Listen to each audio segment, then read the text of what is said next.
Hi everyone, welcome back. All right, so this is my second vlog about B-School. If this is your first time on my channel, my name is Dr. Norma Reyes and I'm a career and life coach. And so, yeah, I'm here to vlog about week 1 on B-School. So this would be like part 2 because I'm not even done with week 1 or the other lesson. I haven't even started moving forward in in any of the other modules, and I still haven't checked to see how many modules there was. But the really cool thing was that there Marie Forleo was on yesterday, and she was pretty much talking about making sure, we keep moving forward, but not feeling overwhelmed and going at our own self pace. And that while it's 8 weeks, that it'll probably take longer, especially if you have a full-time job and other obligations, and really don't feel behind. And I have to say, I really don't feel behind. I feel like I am processing everything that she is putting into these modules. Again, I'm on module 3 of week 1. Well, actually, lesson 3 of module 1. And I feel like my brain's just processing everything. And then we have a Facebook group, which is great, and you get to see other people's thought process. And then listening to her talk yesterday was also just kind of reinforcing that in myself of just making sure don't try to take everything on at once. I think as passionate entrepreneurs, you just want to take everything in and you just want to run with it, everything, and that's what this whole it's what's going on right now with society. It's you just feel like you're running out of time and you feel behind because you see other people where you want to be, where you yourself see yourself wishing you were already there. But, that's when I try to remind myself, when I see something of someone oh my gosh, that's who I aspire to be or there's something about what they're presenting or showing, and it's oh, I want that too. If you listen to Gabby Bernstein, she talks about driftwood. And so that has really helped me with that when I see other entrepreneurs or other women doing what it is that I want to do, that it's driftwood, those things are coming to me and it's just a matter of time. And right now my time is right here, sharing with you guys how this process is going for me. And so it's been a couple of days, right, since my first vlog, and I'm sorry, I just think it's funny that I'm not in the same place that I was that I did my last vlog. Okay, so my last vlog, I was feeling I was feeling excited, which I'm still excited now, and hopefully you guys can see that. But I was feeling just slightly overwhelmed about doing the ICA, Ideal Client Avatar. Yeah. Just feeling at a place where I'm not lost, just I don't know. It's hard to describe the feeling, feeling everything, feeling excited, but worried that I'd get it wrong, or, making some progress on what the ICA was for me, for my ideal client is my ideal client. And so just okay, and it was trial and error. I was trying to talk to people, and I have to say that's one of the hardest things as an entrepreneur, to put your idea, to ask questions, to go to that potential ideal client and thinking, okay, here's the person I think would be my ideal client. And then you talk to the person if they're willing, because you You have to see if they're willing to talk to you, and they might not be. So maybe they're not your ideal client after all. And I think that's part of it too. Like, we have this idea of what our ideal client might be, and then we talk to that person a little bit more, and then you just like shut down. Or for myself, I was just trying to talk to whoever was willing to talk to me, and there's some people who just immediately were like, no, thanks, I'm good. Like, I'm not, and I would preface it with, I'm not trying to sell anything. I'm just trying to, do some market research. But even then, like, some people were just still like, oh, or some people just ignored my message, and didn't respond back to me, which is okay too, completely respect all of that. But I feel like, then it was kind of helping me guide me, like, okay, well, who is my ideal client? Because Marie Forleo talks a lot about this, and I'm sure most anybody who is successful is that you can't market to everyone, because then you market to no one. I want to say that's exactly what her words were today. I mean, yesterday, whenever. All my days blur anyways, so sorry guys. So she talked about that, like, you can't market to everyone because then you market to no one. And I think that's where my struggle is. And when I first launched my program, as I talked about last vlog, was that I was very like focused on, okay, this is who I'm going to serve. And then as I started doing more and more, I wanted to be able to have like a wide scope. I felt like, oh my gosh, like, I can't just target this one. What if this one ideal client doesn't, or not even this ideal client, what if there's other clients that I'm missing out on? What if there's other people that might need my help and I can't help them because they're, not that I can't help them, but they're missing me because I'm, targeting this one client.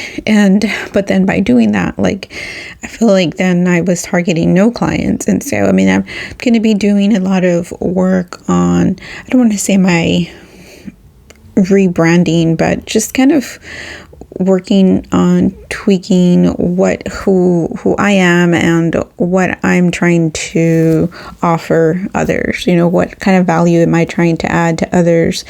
And so, all this week, every night, I've been working slowly on the lessons. And when I go to bed, I'm trying to like do my reading because I like reading. And then I find myself laying in bed with like 1,000,000 thoughts. And then in the mornings, I'm waking up just tired and wishing that I'd have another like 5 minutes of sleep.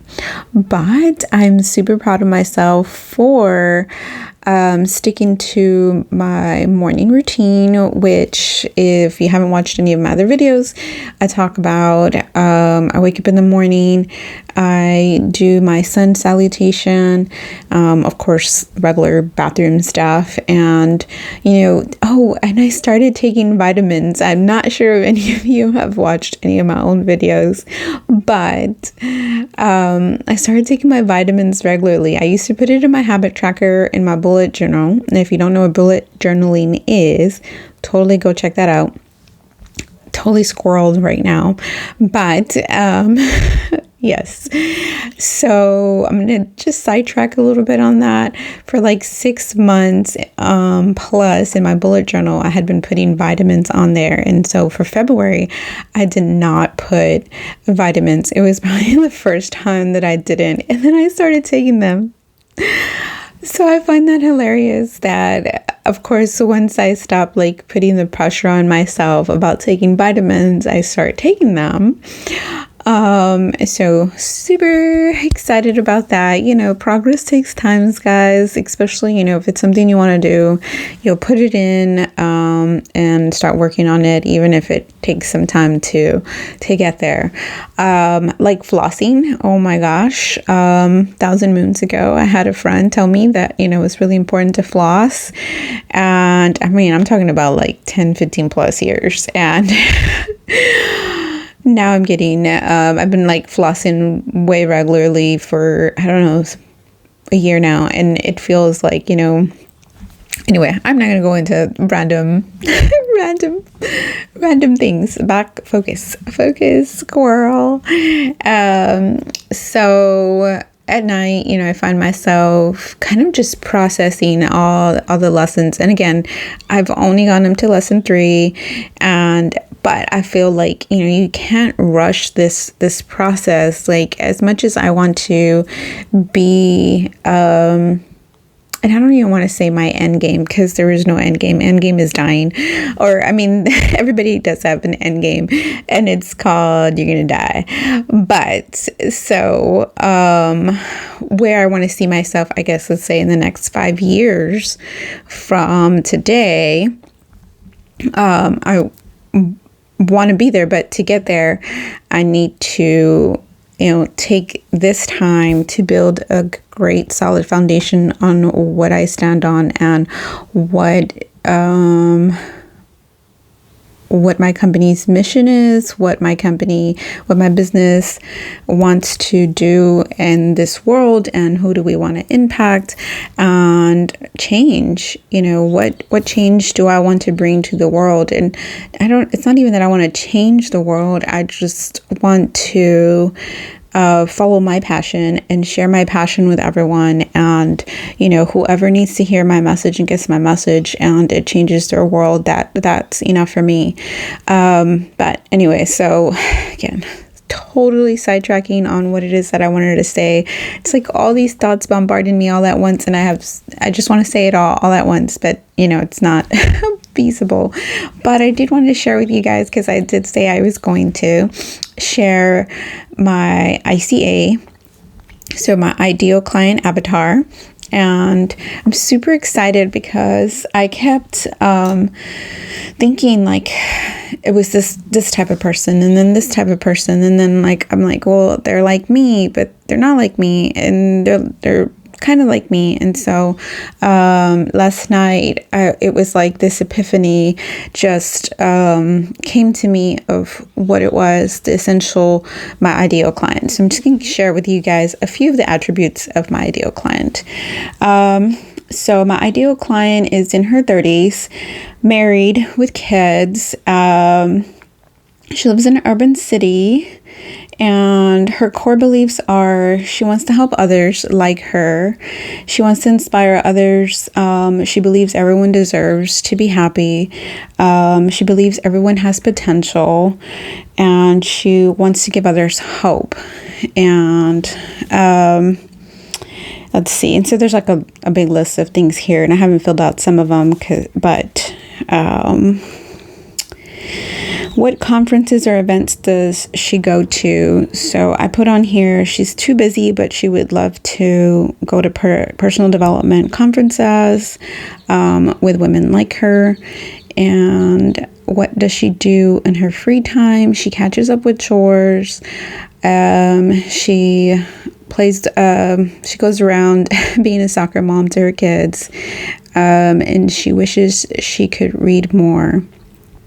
What are her guilty pleasures?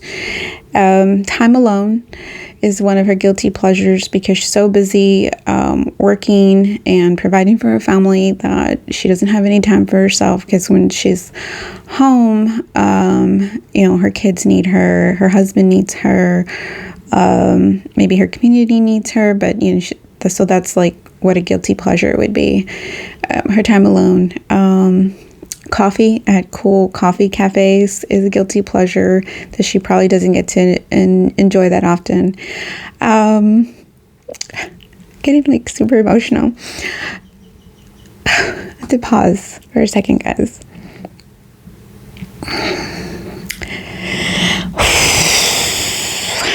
I didn't realize how emotional I was going to get about it. So another guilty pleasure would be exploring unique spots in her town. And then the last question that I wanted to share with you guys was, who does she idolize? And she idolizes her mom. Just give me a second, guys.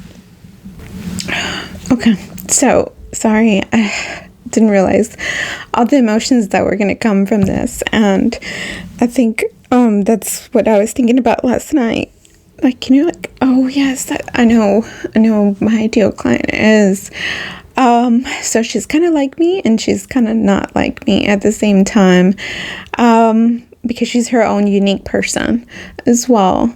And so back to the last question I shared with you guys is, who does she idolize? She idolizes her mom, because when she became a mom, she realized how much her mom did for her, and I just can't thank my mom enough. And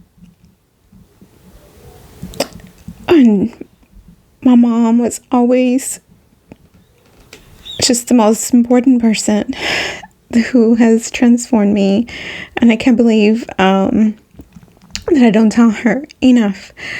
And so gosh, guys, I didn't realize how emotional this was gonna be. I feel kind of silly, but whatever. If you made it this long in the video, then you deserve to.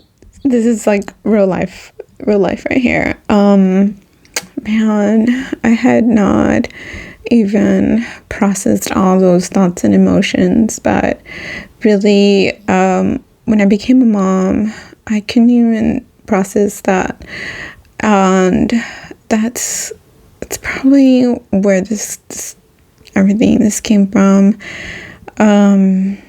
Just wanting to be that person for my mom that my mom didn't have growing up, someone that gave her hope, someone that told her she could do everything that she wanted to do. My mom's life was really, really hard, and I could go on about that forever, but so I'm first generation American, and I'll share that with you guys. And my mom came to the U.S. when she was 6 years old. Her dad passed away when she was 6, so she went to go live with her aunt. She didn't grow up with her mom. She felt really abandoned by her mom, and she had a really hard life with her aunt, who I won't go into details about that, but it was really hard for her. She became a teen parent with my 2 older sisters, and then she met my dad, and they made a life together. And then my dad had issues going on, and so their love became an alcoholic. My dad became abusive to my mom, and a lot of struggles there, and that she overcame and has really transformed herself. And I look always constantly transforming herself. I think about the things that she would tell me, and it's funny because she used to piss me off all the damn time. When you're a teenager, you think you know everything, and you think you know what your parents are all about, and you just don't even see the whole picture, the whole world.